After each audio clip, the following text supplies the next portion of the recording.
జనసంద్రాన్ని తలపించిన Yarlagadda nomination ప్రక్రియ 2024 సాధారణ ఎన్నికలకు గాను కృష్ణా జిల్లా గన్నవరం నియోజకవర్గానికి ఉమ్మడి కూటమి తెలుగుదేశం పార్టీ అభ్యర్థి యార్లగడ్డ వెంకట్రావు నామినేషన్ వేశారు. ఈ సందర్భంగా యార్లగడ్డ వెంకట్రావు నామినేషన్ కు హాజరైన తెలుగుదేశం, జనసేన, బీజేపీ పార్టీ శ్రేణులు మరియు వేలాది మంది ప్రజలను ఉద్దేశించి మాట్లాడుతూ తాను రాజకీయాల్లోకి వచ్చినప్పుడు విదేశాల నుంచి వచ్చాడు, ఓడిపోగానే పారిపోతాడని ఎన్నో రకాలుగా మాట్లాడారని, కానీ తాను అవి పట్టించుకోకుండా నిరంతరం ప్రజలతోనే ఉన్నానని తెలిపారు. ప్రజలకు తాను సేవ చేసేటందుకే రాజకీయాల్లోకి వచ్చానని తెలిపారు.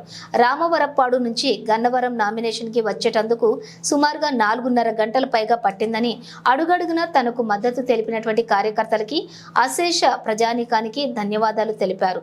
తాను ఎమ్మెల్యేగా గెలిచిన తర్వాత ఎవరి మీద కక్షపూరితంగా వ్యవహరించనని, వైసీపీ వారైనా, టీడీపీ వారైనా, జనసేన వారైనా ప్రజలందరికీ సమానంగా సేవలు అందిస్తానని తెలిపారు. గన్నవరం నియోజకవర్గాన్ని ఆంధ్రప్రదేశ్లోనే కాకుండా దేశంలోనే ప్రథమ స్థానంలో ఉండే విధంగా అభివృద్ధి చేస్తానని ప్రజలకి ఈ సందర్భంగా మాటిస్తున్నానని తెలిపారు.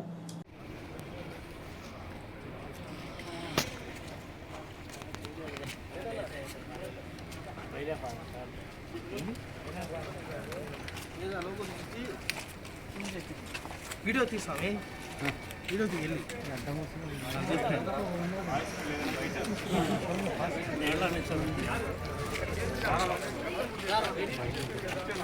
క్రప్తం గుడి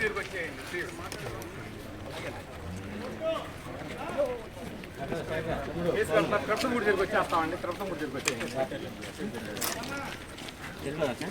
క్రప్తం గుడి దగ్గర 7 గంటల గారు